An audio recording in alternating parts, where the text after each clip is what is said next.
Қайырлы күн қымбатты пайдаларына каналының көрермендері. Бүгін сіздермен өте дәмді және тойымды лағман тағамын жасауды үйренеміз. Видеоны соңына дейін тамашалаңыздар, каналға міндетті түрде жазылып қойыңыздар достар.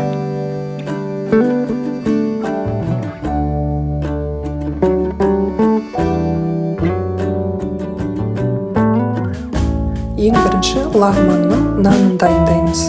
Ол үшін бізге ұн, су, жұмыртқа және тұз қажет.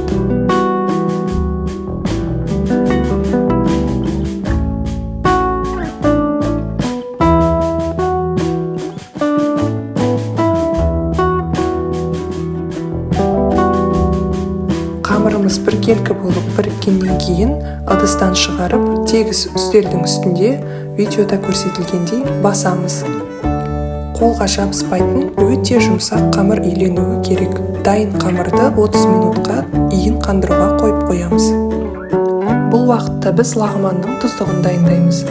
Етті видеодағыдай турап аламыз және де пиязды қызып тұрған отта қызарғанша қуырып аламыз.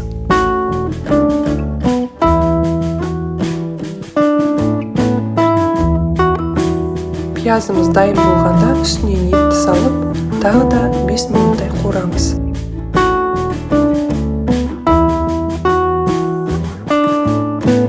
Дәміне қарай тұз бұрышын қосамыз және де қызыл түс беру үшін паприка ұнтағымен қабығынан тазаланған қызанақты блендердан өткізіп қосамыз. Тағы да 2 минуттай қуырамыз.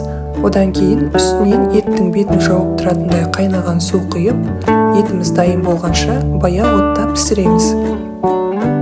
Келесі кезекте ие қанған нанды ыдыстан шығарып, кішкене бөліктерге бөлеміз.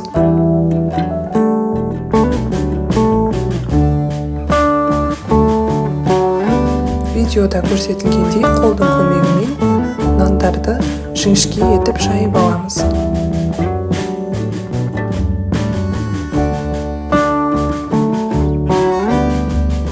Өзіңізге ыңғайлы ыдысқа өсімдік майын құйып, лағманның нанын жақсылап майлап, айналдыра орап, 15-20 минутқа тындыруға қойып қоямыз. Жақсылап майланып ие қанған нан үзілмей жақсы созылатын болады. Бірақ нанды көп ұстап қоймауда қажет, себебі қатты ие қанып кететін болса, ол бір-біріне жабысып қалады. Енді ыдыстан нанымызды кезекпен шығарып, домалата отырып, бір ретке созып шығамыз.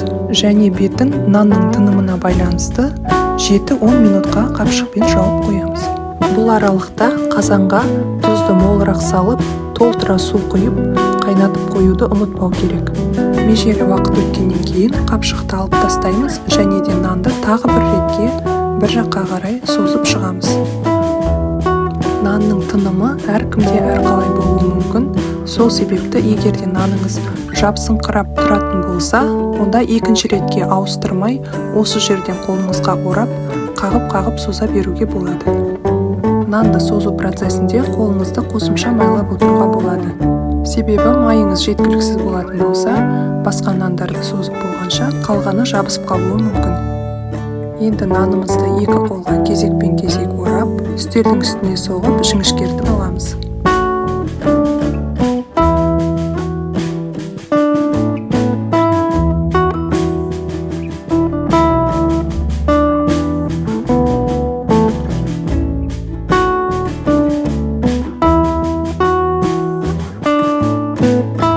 Нанды 2-3 бөліктен қайнап тұрған суға саламыз және де жабысып қалмауы үшін шанышқының көмегімен таратып жібереміз.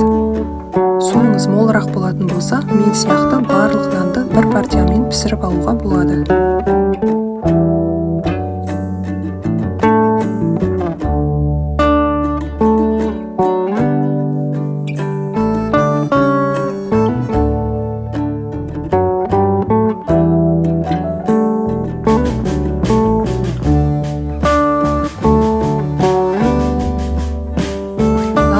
Пісірудің қажеті жоқ. 2 минут қатты қайнағанша қақпағын жауып пісіріп алсаңыз жеткілікті. Пісіп шыққан нанды суық суға салуға болады, немесе мен сияқты сүзіп алғаннан кейін арасына кішкене май жағып қоюға болады.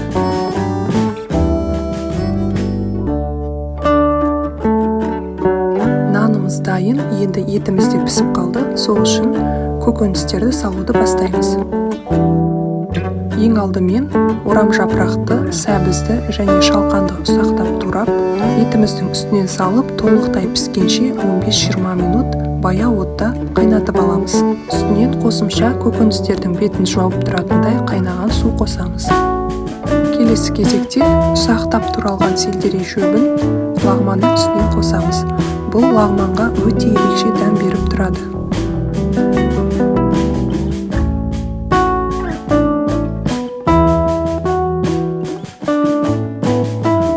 Және соңғы кезекте тәтті бұрыш және кішкене ғана картоп қосылады. Картопты қоспаса да болады. Көкөністерімізді қосып, піскенше тағы да 10 минут қайнатамыз. Осымен біздің үй жағдайында жасалатын өте дәмді және сорпалы лағманымыз дайын. Астарыңыз дәмді болсын, оразаларыңыз қабыл болсын, достар. Сіздермен бірге болған пайдалы арна каналы назарларыңызға көп рахмет.